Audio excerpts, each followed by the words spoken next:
Christmas is here. I have Evie with me today, and she's helping me read our story. Our story is The Crippled Lamb by Max Lucado. And Evie's going to be Abigail, so she's reading the part of Abigail for me. I'm really thankful for that. So Evie, what's your favorite part of the story? What is your favorite part of the story? Do you have a favorite part? No?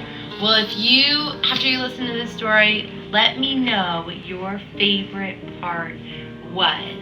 I love in this story how we see that God has a special purpose and a special place for each one of us. So I am thankful for that, and I hope that you guys each have a blessed and Merry Christmas. Bye, friends. Once upon a time, in a sunny valley, there lived a little lamb named Joshua. He was white with black spots, black feet, and sad eyes. Josh felt sad when he saw the other lambs with snow-white wool and no spots.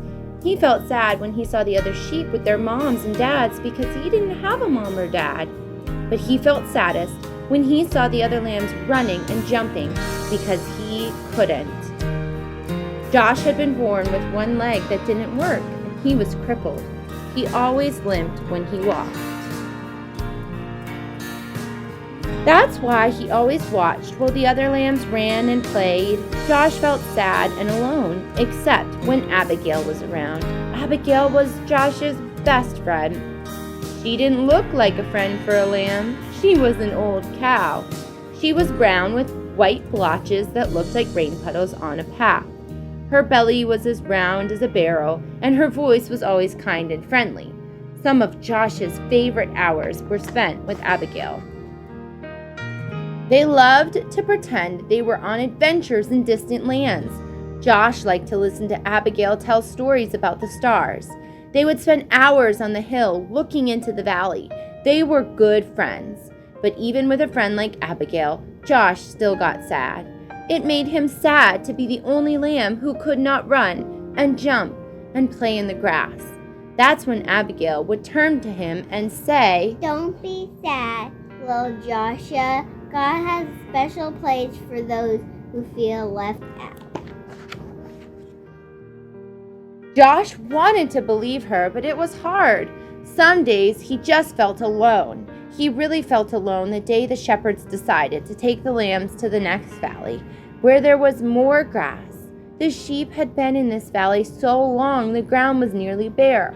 All the sheep were excited when the shepherd told them that they were going to a new meadow.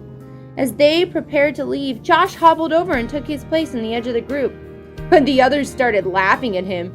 "You're too slow to go all the way to the next valley."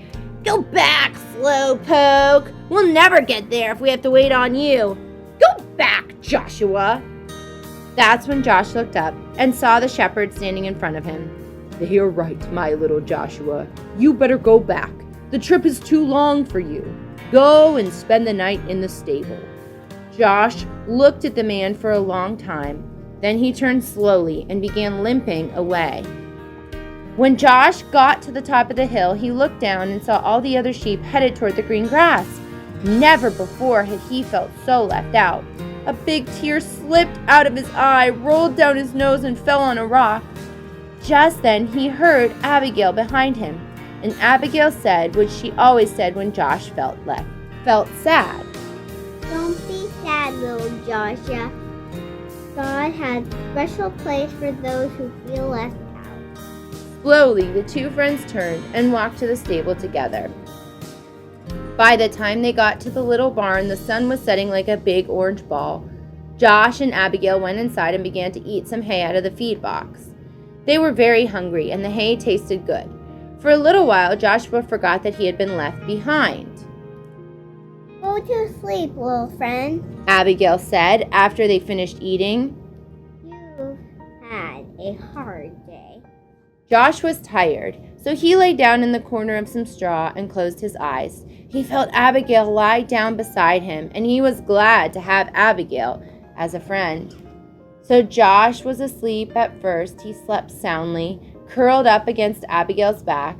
In his sleep, he dreamed of running and jumping just like the other sheep. He dreamed of long walks with Abigail through the valley. He dreamed of being in a place where he never felt left out. Suddenly, strange noises woke him up. "Abigail," he whispered, "wake up! I'm scared." Abigail lifted her big head and looked around. The stable was dark, except for a small lamp hanging on the wall. "Somebody is in here," Josh whispered. They looked across the dimly lighted stable. There, lying on some fresh hay in a feed box, was a baby. A young woman was resting on a big pile of hay beside the feed box. Joshua looked at Abigail, thinking his friend could tell him what was going on. But Abigail was just as surprised as Josh. Josh looked again at the woman and the child, then limped across the stable. He stopped next to the mother and looked into the baby's face. The baby was crying. He was cold. The woman picked up the baby and put him on the hay next to her. Joshua looked around the stable for something to keep the baby warm. Usually there were blankets, but not tonight. The shepherds had taken them on their trip across the valley. Then Josh remembered his own soft, warm wool. Timidly, he walked over and curled up close to the baby. "Thank you, little lamb," the baby's mother said softly. Soon the child stopped and went back to sleep. About that time, a man entered the stable carrying some rags. "I'm sorry, Mary," he explained. "This is all the cover I could find." "It's okay," she answered. "The little lamb has kept the new king warm." "A king?" Joshua looked at the baby. He wondered who it might be. "His name is Jesus," Mary spoke, as if she knew Josh's question. "God's son. He came from heaven to teach us about God." Just then, there was another noise at the door. It was the shepherds, the ones who had left Joshua behind. Their eyes were big and they were excited. "We saw a bright light and heard the angels," they began. And then they saw Joshua next to the baby. "Joshua, do you know who the baby is?" "He does now." It was the young mother who was speaking. She looked at Joshua and smiled. "God has heard your prayers, little lamb. The little baby is the answer." Joshua looked down at the baby. Somehow he knew this was a special child, and this was a special moment. He understood why he had been born with a crippled leg. Had he been like the other sheep, he would have been in the valley.